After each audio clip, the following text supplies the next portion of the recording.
1,75,000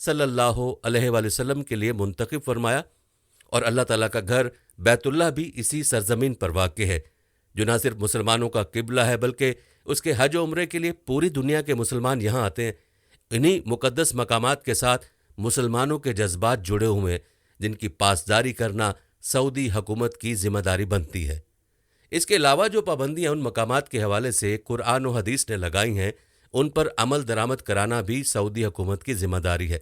اگر سعودی حکومت ان احکامات کو نظر انداز کرے گی تو یقیناً یہ حکومت خود کو تباہی کی طرف لے جا رہی ہے، کیونکہ تاریخ میں بہت سی ایسی قومیں گزری ہیں جنہوں نے اللہ کے احکام سے روگردانی کی اور ان کا انجام عبرت ناک ہوا ہے۔ ناظرین، اس واقعے کے علاوہ بھی سعودی حکومت کی طرف سے اس مقدس سرزمین پر سینما ہالز کی اجازت دینا، میوزک کنسرٹ کرانا اور اس جیسے کئی واقعات پہلے بھی ہو چکے ہیں جو یقیناً قابل مذمت ہیں، لیکن سعودی حکومت نے کیا سوچ رکھا ہے اور کس جانب جا رہی ہے اس کو کچھ پرواہ نہیں ہے۔ یاد رکھیں، جب کسی قوم میں بد عملی، بد خلقی اور ناانصافی اجتماعی طور پر آ جائے تو تباہی و بربادی اس کا مقدر ہو جاتی ہے اور وہ قوم زوال پذیر ہو جاتی ہے۔ جب ہم حیات انسانی کے ارتقاء پر نظر ڈالیں تو ہمیں اس کا رخ اجتماعیت کی طرف ہی نظر آتا ہے، اور جب وہ فطرت کے خلاف چلیں، قانون قدرت کو بھلا دیں، نافرمانی و گستاخی کریں، خدا تعالیٰ کے متعین کردہ اصولوں سے روگردانی اور انحراف کریں تو خدا تعالیٰ کی پکڑ میں آ جاتے ہیں۔ قومیں اجتماعی طور پر بد عمل ہو جائیں تو اس کی سزا دنیا میں ہی مل جاتی ہے، اور اس ضمن میں قرآن کریم میں اللہ تعالیٰ نے مختلف قوموں کی تباہی کا ذکر کیا ہے جن میں یہ برائیاں پائی جاتی تھیں۔ مثال کے طور پر چند آیات کا ذکر کیا جاتا ہے۔ سورہ انعام میں ارشاد باری تعالیٰ ہے، کیا انہوں نے نہیں دیکھا کہ ان سے پہلے ہم نے کتنی ہی قومیں ہلاک کر دیں؟ مزید یہ کہ اور ان کے بعد ہم نے دوسری قوموں کو پروان چڑھایا۔ اور اس طرح سورہ یونس کی آیت ہے، اور یقیناً ہم نے تم سے پہلے کتنے ہی زمانے کے لوگوں کو ہلاک کر دیا تھا جب انہوں نے ظلم کیے، حالانکہ ان کے پاس ان کے رسول کھلے کھلے نشانات لے کر آئے اور وہ ایسے تھے ہی نہیں کہ ایمان لے آتے۔ اسی طرح ہم مجرم قوم کو جزا دیا کرتے ہیں۔ سورہ مریم میں ارشاد ہے، اور کتنی ہی نسلیں ہیں جنہیں ہم نے ان سے پہلے ہی ہلاک کر دیا، کیا تو ان میں سے کسی کو محسوس کرتا ہے یا ان کی آہٹ سنتا ہے؟ ناظرین، قرآن کریم کے مطالعے سے بات ثابت ہوتی ہے کہ قدرت قوموں کے عروج و زوال اور تباہی و بربادی کے اصولوں کے اطلاق میں قوموں کے درمیان فرق نہیں کرتی۔ جو قوانین اور اصول یہود و نصارہ کے لیے وہی امت مسلمہ کے لیے ہیں، اور جو ضابطے اہل کفر کے لیے وہی اہل ایمان کے لیے ہیں۔ قرآن کے اصول اٹل ہیں، ان میں کسی قسم کی تبدیلی ممکن نہیں، اور اسی کو سنت اللہ کہا گیا ہے، جیسا کہ ارشاد باری تعالیٰ ہے، یہی اللہ کی سنت، اللہ کریم کی عادت، اللہ کا قانون، اللہ کا اصول و ضابطہ اور طور طریقہ رہا ان لوگوں میں جو تم سے پہلے گزر چکے، اور یہی تمہارے لیے، تم اللہ کے قانون و ضابطے میں کوئی تبدیلی ہرگز نہیں پاؤ گے۔ ناظرین، قرآن کا پیمانہ ہمارے سامنے ہے، اس سے ہم خود کو پرکھ سکتے ہیں کہ ہم کہاں کھڑے ہیں اور ہمارے ساتھ کیا ہو رہا ہے اور کیوں ہو رہا ہے۔ اس وقت ملت اسلامیہ کئی بڑے فتنوں اور صدموں میں گھری ہے۔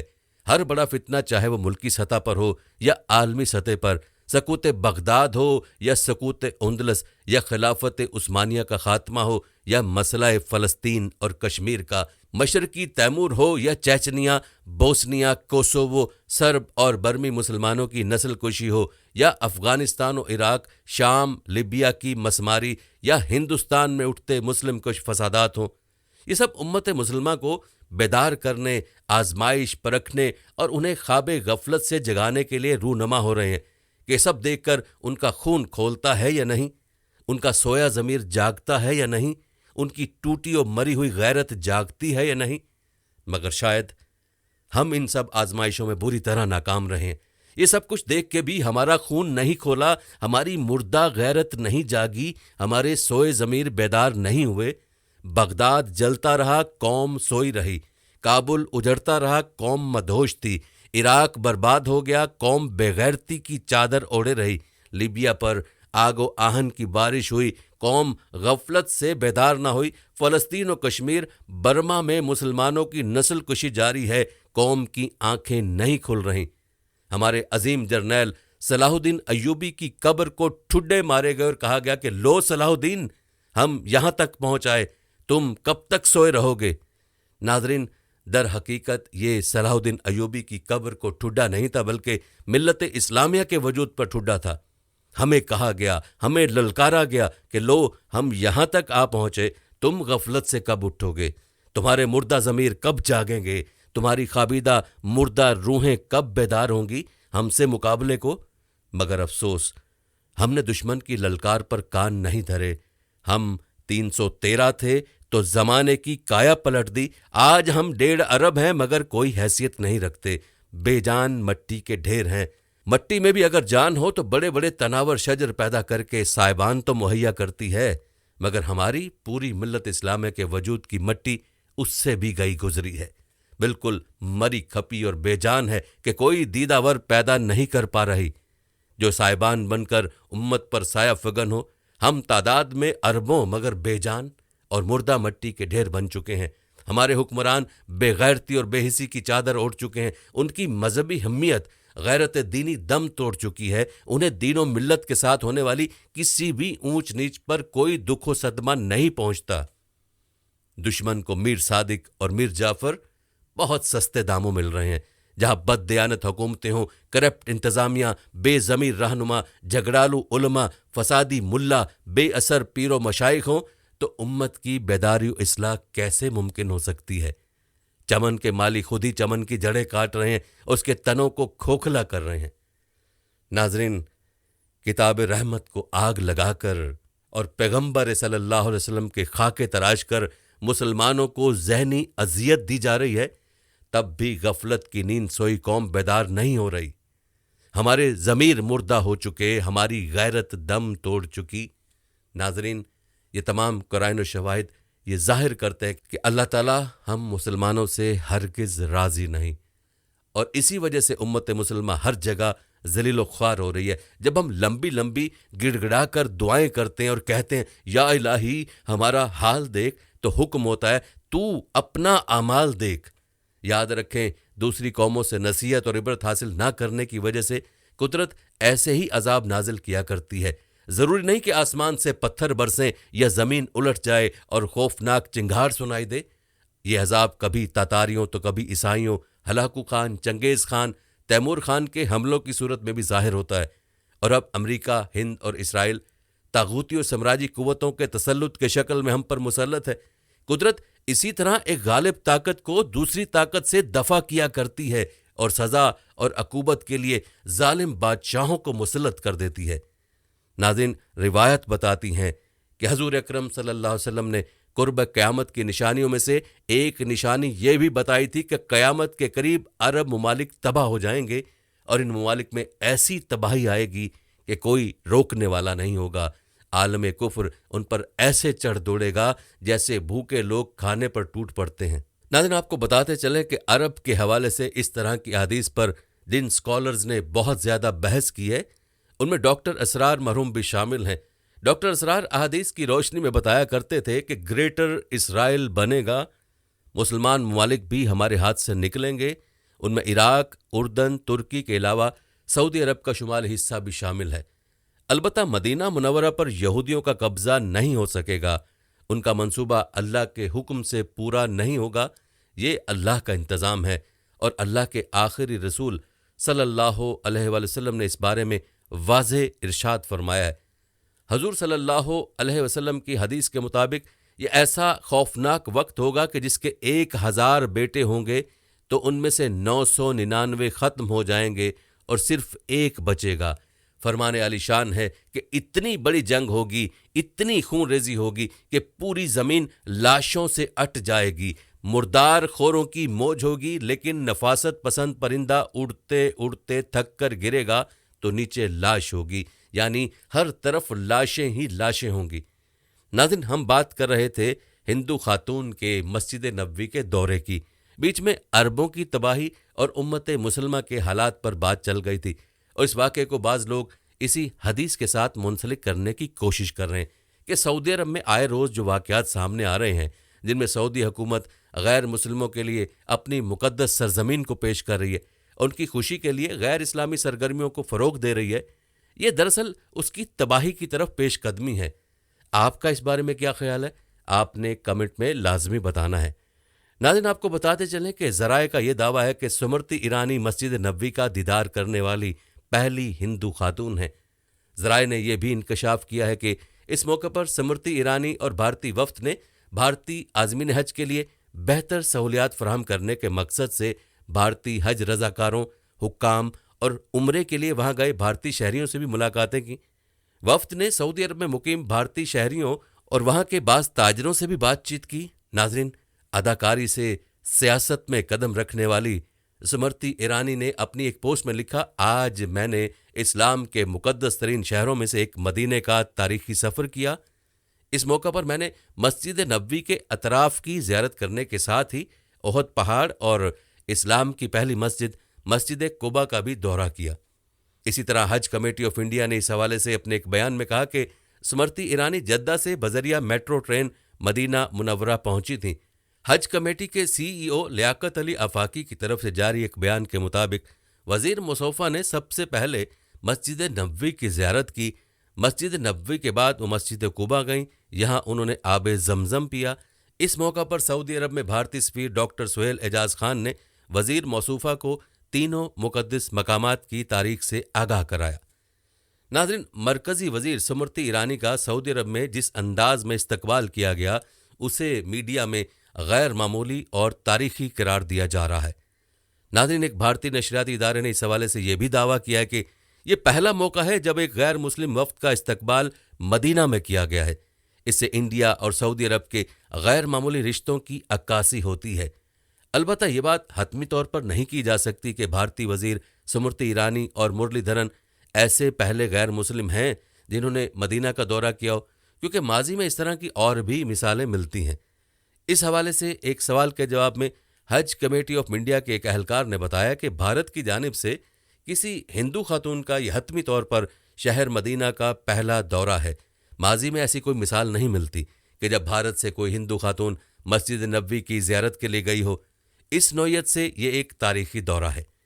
ناظرین، اس دورے پر پوری دنیا کے مسلمانوں کی طرف سے یہ سوال کیا جا رہا ہے کہ جب اسلام میں حرم کے اندر کسی بھی غیر مسلم کا داخلہ ممنوع ہے تو پھر ایک ہندو خاتون کو مسجد نبوی کی زیارت کی اجازت کیوں دی گئی ہے؟ تو ناظرین، اس بارے میں آپ کو یہ بھی بتائیں گے کہ آیا قرآن و حدیث کی روح سے اس خاتون کے دورے کو قبول کیا جا سکتا ہے یا نہیں؟ لیکن اس سے پہلے آپ کو بتاتے چلیں کہ اس سوال کی وضاحت اسمرتی ایرانی کے ٹویٹ سے بھی ہوتی ہے، جس میں انہوں نے واضح طور پر لکھا ہے کہ انہوں نے مسجد نبوی کے آس پاس کا دورہ کیا، یعنی حرم کے باہری احاطے کی زیارت کی اور حرم کے اندر داخل نہیں ہوئی۔ اور اس حوالے سے سوشل میڈیا پر بھی بحث جاری ہے، جس میں بیشتر افراد اس دورے کی تعریف کریں، تاہم بعض متنازع باتیں بھی ہو رہی ہیں اور یہ سوال بھی اٹھایا جا رہا ہے کہ ان کو مدینے میں داخلے کی اجازت کیوں دی گئی ہے۔ ناظرین، آئیے اس سوال کا جواب اسلامی تعلیمات سے ڈھونڈنے کی کوشش کرتے ہیں اور آپ کو بتاتے ہیں تاکہ آپ خود فیصلہ کر سکیں کہ اسمرتی ایرانی کا مسجد نبوی صلی اللہ علیہ وسلم کے اطراف کا دورہ قابل اعتراض ہے یا نہیں۔ فقہ کے نعرہ کو آپ نے غور سے ملاحظہ کرنا ہے، جنہوں نے قرآن و حدیث کی روشنی میں یہ سمجھانے کی کوشش کی ہے کہ کافر کن مقامات میں جا سکتا ہے اور کن مقامات میں اس کا داخلہ ممنوع ہے۔ ویڈیو کو سکپ کرنے کی کوشش مت کیجیے گا۔ ناظرین، گزشتہ کچھ عرصے سے بات دیکھنے میں آ رہی ہے کہ غیر مسلم مدینہ منورہ اور مسجد نبوی میں بے تکلف گھوم پھر رہے ہیں اور وی لاگ بنا رہے ہیں۔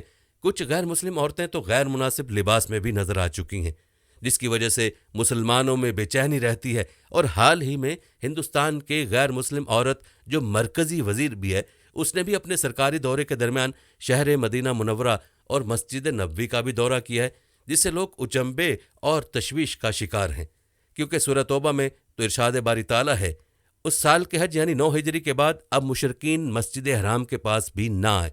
اسی آیت کو لے کر مسلمانوں کے ذہن میں یہ سوالات آتے ہیں کہ آیا اس آیت میں صرف حرم مکہ داخل ہے یا مدینہ بھی، اور دونوں حرم میں کیا فرق ہے؟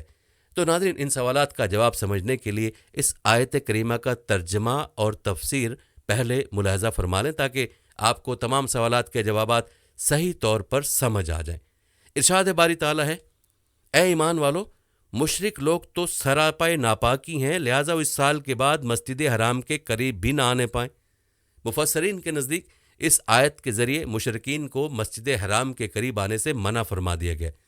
حضرت امام ابو حنیفہ رحمہ اللہ نے اس کا مطلب یوں بیان فرمایا کہ مشرکین کو اگلے سال سے حج کرنے کی اجازت نہیں ہوگی، اس لیے کہ اس آیت کریمہ کی تعمیل میں حضرت صلی اللہ علیہ وسلم نے حضرت علی رضی اللہ تعالیٰ عنہ سے جو اعلان کروایا اس کے الفاظ یہ تھے: اس سال کے بعد کوئی مشرک حج نہیں کر سکے گا۔ صحیح بخاری میں اس سے معلوم ہوا کہ مسجد حرام کے قریب نہ آنے کے معنی ہے کہ وہ حج نہ کریں، اور یہ ایسا ہی ہے جیسے مردوں سے کہا گیا کہ وہ حیض کی حالت میں عورتوں کے قریب بھی نہ جائیں، اور مراد یہ ہے کہ ان سے جمع نہ کریں۔ چنانچہ عورتوں کے قریب جانا ممنوع نہیں ہے۔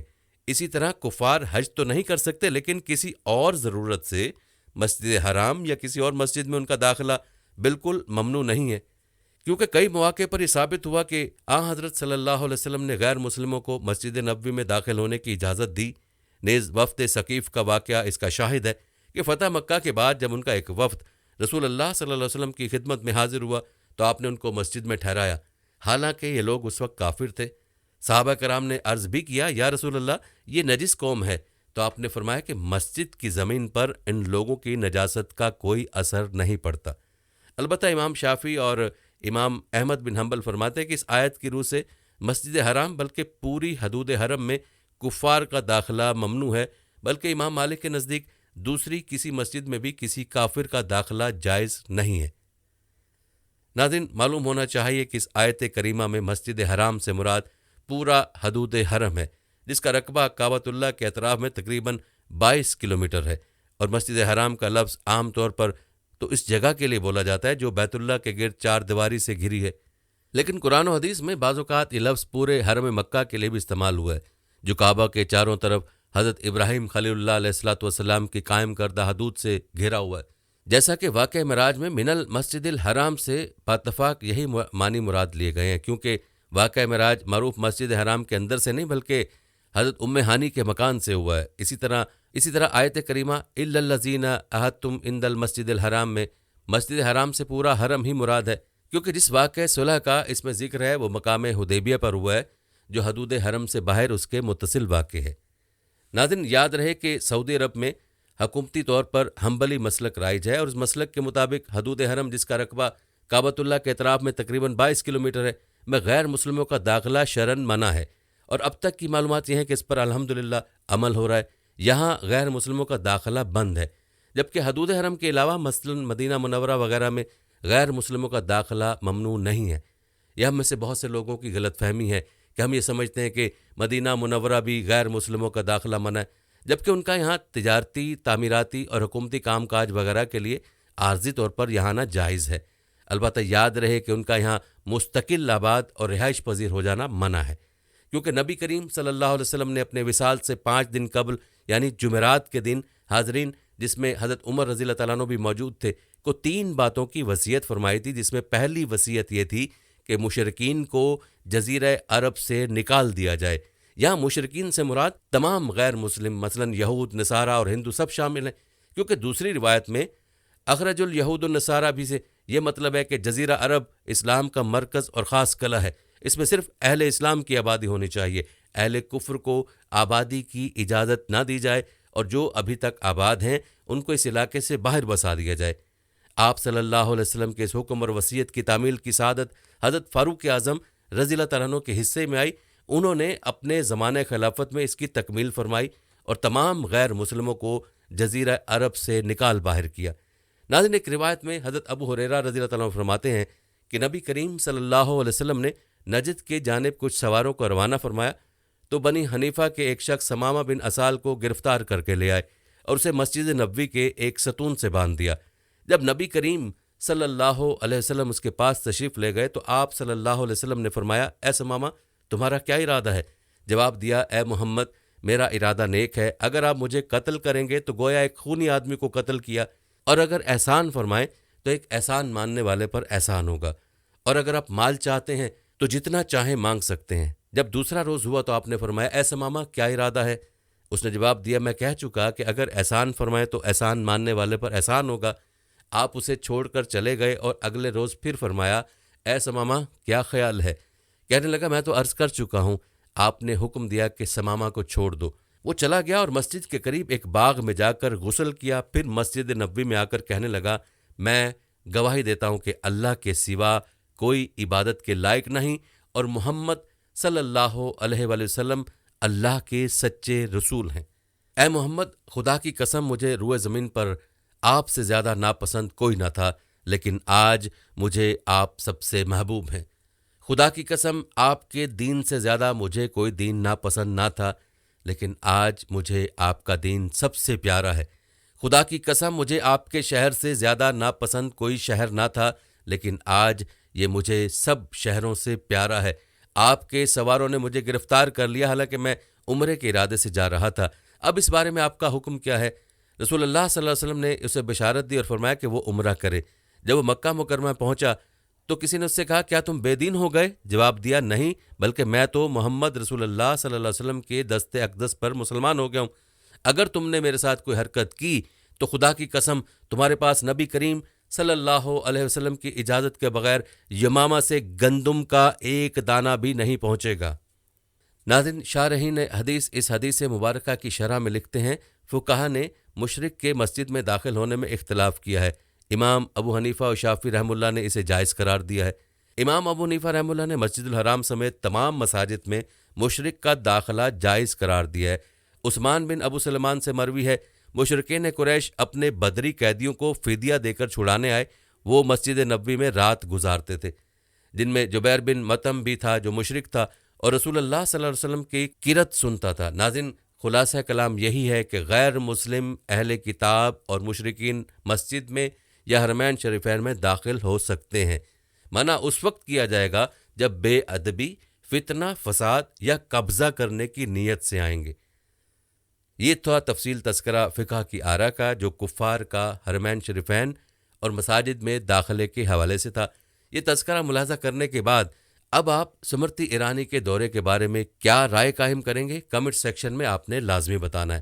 البتہ ناظرین، جہاں تک بات ہے کہ غیر مسلموں کو اگرچہ ان مقامات میں داخلے کی اجازت کسی بھی وجہ سے دی جاتی ہے تو ان کو اسلامی اقدار کا خیال رکھنے پر پابند ضرور کرنا چاہیے تاکہ مسلمانوں کے جذبات مجروح نہ ہوں۔ ناظرین، فقہ کی آراء سے آپ کو آگاہ کرنے کا مقصد یہ تھا کہ آپ کے علم میں اضافہ ہو۔ رہی بات مسلمانوں کے جذبات کی، جو ان مقامات کو لے کر مسلمانوں کے دلوں میں موجود ہیں، وہ ہمارے لیے قابل احترام ہے، اور اللہ تعالیٰ سے دعا ہے کہ اللہ تعالیٰ ہمارے دلوں میں ان جذبات کو سلامت رکھے۔ یہی جذبات دراصل ہمارے ایمان کی عکاسی کرتے ہیں۔ البتہ اجتماعی طور پر ہم جو بعض چیزوں پر جو بے پرواہی کرتے ہیں، جن کا تذکرہ پہلے گزرا ہے، وہ ہماری کمزوریاں ہیں۔ ہمیں چاہیے کہ کسی بھی ایسے اقدام کی مذمت ضرور کریں جس میں ہمارے مذہب اسلام پر حرف آئے۔ ناظرین، رہی بات عربوں کی تباہی کی، تو نبی کریم صلی اللہ علیہ وآلہ وسلم کی جو پیش گوئی ہے اس کا انکار نہیں کیا جا سکتا ہے، اور نہ اس میں شک کی گنجائش ہے۔ آپ صلی اللہ علیہ وسلم کی دی گئی خبر تو یقینی طور پر پوری ہوگی، اور عرب کے موجودہ جو حالات ہیں وہ آپ کے سامنے ہیں کہ سعودی حکومت اپنے اسلامی اقدار کو چھوڑ کر غیر مسلموں کی تقلید کی طرف گامزن ہو چکی ہے، اور یہ اس کی تباہی کی ابتدا معلوم ہوتی ہے۔ اللہ تعالیٰ سے دعا ہے کہ اللہ تعالیٰ ہماری ہر طرح کے فتنوں سے حفاظت فرمائے، آمین۔